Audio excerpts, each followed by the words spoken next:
Hola a todos, hola a todas, ¿qué tal? Bienvenidos a este canal, La Liga de las Almas Libres. En el vídeo de hoy vamos a dedicarlo a un tema muy interesante que es el tema de los Igigi, en concreto unas tablillas sumerias, porque esto es mitologías sumerias, que le han puesto el nombre del poema de Atrahasis. El poema de Atrahasis. Este poema de Atrahasis son un conjunto de tablillas llamadas, lo tengo por aquí apuntado porque mi memoria hace mucho tiempo que no es lo que era, es la ME78941 y que por supuesto, como todo lo demás, se halla en el Museo Británico. No podía ser de otra manera, ¿no? Estos Igigi, ¿quiénes eran realmente? Pues estos Igigi eran unos dioses, pero que curiosamente no eran unos dioses que estaban esclavizados por otros dioses, ¿no? ¿Y quién eran los que esclavizaban a estos Igigi? Pues serían los Anunnaki. Los Anunnaki tenían trabajando para ellos a los Igigi, y los Igigi estaban sobreexplotados, trabajando la tierra, haciendo labores bastante duras, y finalmente estos Igigi optaron por dejar las herramientas, dejar el trabajo y armar una revuelta contra estos Anunnaki con el fin de mejorar sus condiciones, tanto laboralmente como en el estatus en el que se encontrarían estos dioses. Esto es lo que daría pie a la elaboración o a la creación del ser humano como lo conocemos hoy en día. Sin embargo, la interpretación que vamos a hacer hoy es la que nos ha ofrecido Anton Parks, porque depende de quién haga la interpretación, las tablillas se van a traducir de una manera u otra. Tenéis que entender que cada vez que yo diga en la parte narrativa el conocimiento del ser humano, lo que realmente, o no realmente, sino lo que se ha traducido oficialmente es con la palabra ruido. Pero es que resulta que la palabra ruido en hebreo antiguo también significa fuente del conocimiento. Entonces, ¿qué pasa? Que algunos lo han traducido simplemente como ruido, pero también Anton Parks lo ha querido expresar como fuente del conocimiento, porque también significa eso, aunque no nos lo hayan contado. Pero sí que es cierto que estaba Anton Parks para contarnos esto y así os lo voy a contar yo a vosotros, según la interpretación de Anton Parks. Así que sin más, vamos a pasar a la parte narrativa para comprender mejor esta historia.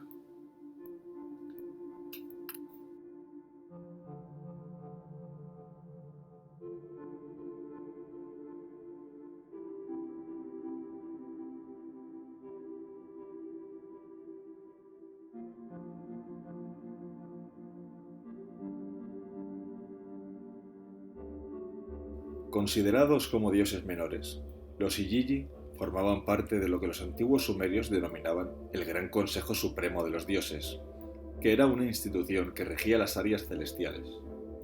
Sin embargo, en aquella jerarquía ocupaban un puesto no demasiado alto.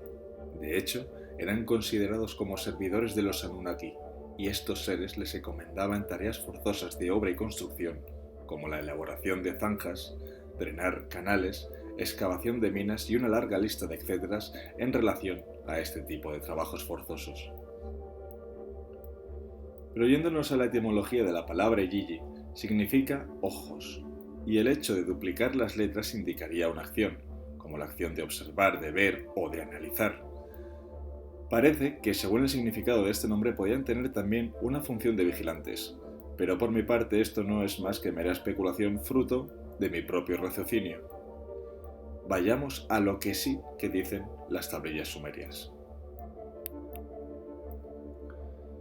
Estos Igigi, cada vez más desgastados y enfurecidos por sus engorrosas y arduas tareas, se juntaron con el propósito de quemar y destruir las herramientas de trabajo, desobedecer las tareas laborales, incluso rodearon la vivienda del dios supremo Enlil, que estando descansando en su cama, se levantó pavorosamente atormentado por el ruido y el alboroto que estaba acechando su casa, y su visir llamado Nusku aconsejó a su amo que convocara a los grandes dioses Anu, el dios del cielo, y a Enki.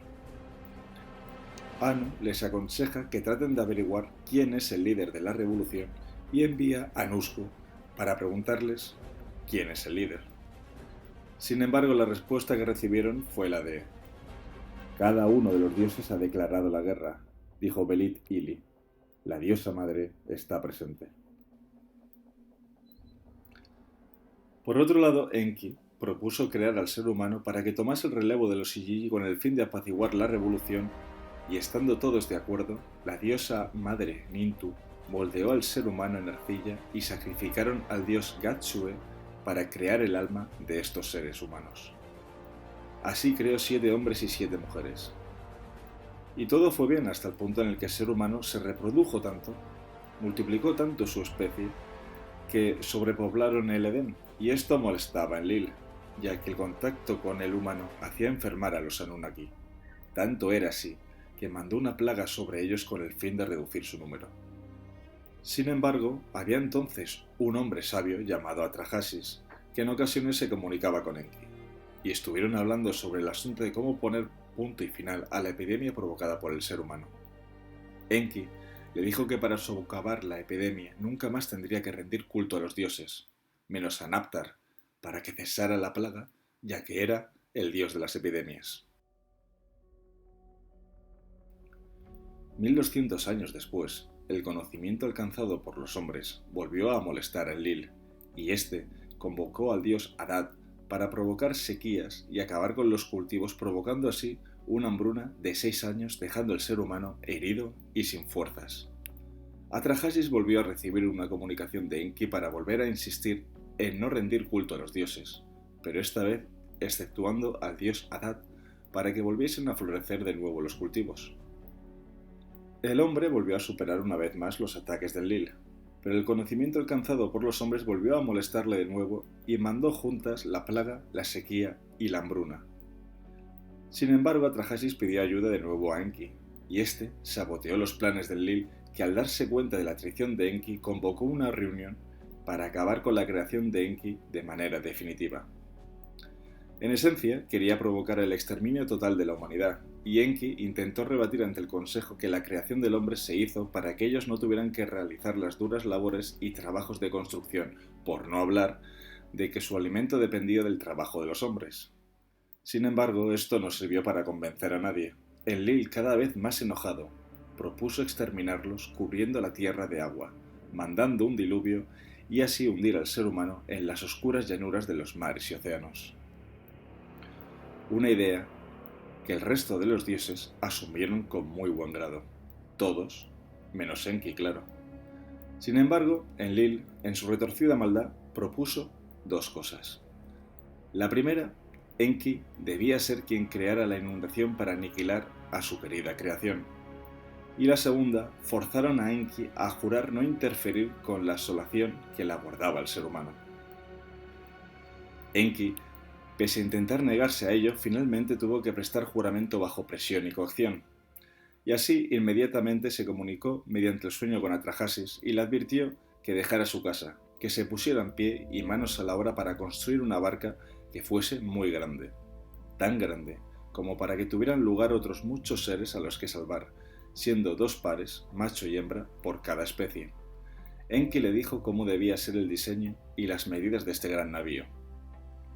Atrahasis, tras comunicar el mensaje de Enki a su pueblo, se puso a trabajar sin descanso durante 7 días en la construcción del barco con ayuda del pueblo, y cuando acabó la construcción, metió a todo tipo de animales en pares. Como un asno salvaje que grita los vientos aullaron, la oscuridad era total, no había ningún sol, como para Nirtu, la gran amante, sus labios se resecaron por la escarcha. Los grandes dioses, los Anuna, estaban sedientos y hambrientos. La diosa miró y lloró. Comenzó el diluvio. Se ennegrecieron los cielos por la densa capa de nubes que cubría el cielo como lo haría una noche interminable. Los vientos eran feroces y arrasaban con todo a su paso. Las ciudades que no acababan derruidas acabaron sepultadas bajo los mares y océanos encolerizadas por sus gigantes olas y corrientes. Al principio se escuchaban muchos gritos, pero poco tiempo después, los gritos de ayuda y lamentos dejaron de ser escuchados por el estruendo continuo de las fuerzas de la naturaleza volcadas contra la creación humana. Los Anunnaki también paulatinamente quedaban cada vez más debilitados porque ya nadie trabajaba para ellos, nadie les rendía ofrendas y así sus recursos cada vez eran más y más escasos. El diluvio concluyó tras 7 días y 7 noches, y al desembarcar por fin en tierra firme, Atrahasis ofreció un sacrificio a los dioses, quienes se agruparon como moscas alrededor del banquete. Más adelante, cuando Enlil descubrió el barco, encolerizó al darse cuenta de la nueva traición que había sufrido, y Enki asumió su participación en la salvación de aquellas pocas vidas humanas. Al darse cuenta de que los dioses morirían sin las ofrendas de los hombres, decidieron concederle a Atrahasis el don de la inmortalidad por ser el único superviviente y les dieron a las nuevas generaciones la mortalidad, la infecundidad de algunos, así como mandar un demonio de nombre Pasitu para raptar a los bebés, y a las mujeres consagradas le prohibieron tener hijos con el fin de limitar la sobrepoblación. Estas decisiones las propuso Enki a Enlil con la intención de que Enlil cesara sus intentos de aniquilar a la humanidad sin descanso ni piedad. Y de esta forma conseguimos sobrevivir y crecer hasta ahora, como en este gran poema o relato de Atrahasis nos narra.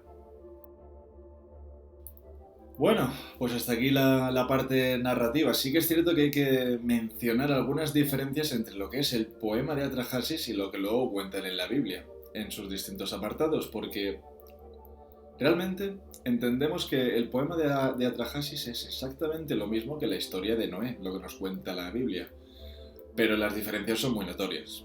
Me voy a explicar.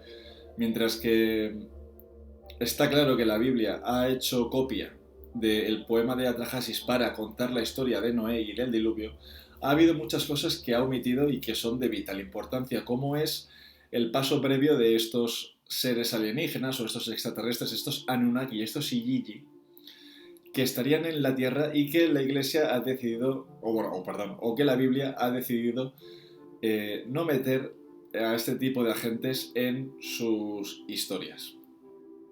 Eso para empezar. Pero es que luego, para terminar, mientras los sumerios pintan a Enki, ese dios serpiente, como algo benévolo, como algo positivo para la humanidad, porque es el que nos transfiere, es el que nos da el conocimiento por medio de la mujer, en la Biblia presentan a ese dios serpiente como algo maligno, algo que quiere dar a la humanidad el pecado a través de esa manzana, ofreciéndoselo primero a la mujer y que luego ya sería la mujer la que se encargaría de contaminar al resto de la humanidad, ¿no? Y yo creo que en Sumeria exponen a la mujer como un ser humano a lo mejor más capacitado para la oratoria, para transmitir mensajes, y es la mujer a la que se le encarga esta tarea de hacer al ser humano progresar a través de la oratoria, transmitiendo ese conocimiento, siendo algo bastante positivo, mientras que en la Biblia, pues bueno, la mujer es la que se ha cargado a la humanidad, ¿no? La que la ha hundido en el pecado, incluso echándole las culpas. Pues bueno, eso es un poco la diferencia de cuando cuentas la misma historia, pero cuando te lo cuentan unos y luego cuando te lo cuentan otros, sabiendo que el origen de esta historia es, por supuesto, antes la Sumeria, que tiene muchísimo más tiempo que la historia de Noé, o que las distintas historias que cuenta la Biblia. A mí me resulta curioso cómo es cierto que algunas cosas sí que las quieren copiar, pero otras deciden omitirlas y darles la vuelta a la historia. Le dan la vuelta a la tortilla y han transmutado completamente el mensaje de estas tablillas sumerias. Bueno, es un vídeo que da para la reflexión. Creo que es un vídeo bastante interesante. El que crea que haya podido haber sido así, pues bueno, esto nunca se sabe si puede haber sido cierto o no. Sí que es cierto que hay muchas incongruencias, ¿no? Hablando con el tema de la evolución humana, que es un tema bastante curioso y que no tiene mucho sentido desde el punto de vista científico. Y bueno, y si no, pues bueno, ya conoces el poema de Atrahasis y espero que por lo menos te haya podido valer para eso. Así que sin más, nos vemos en el siguiente vídeo y muchas gracias por estar allí.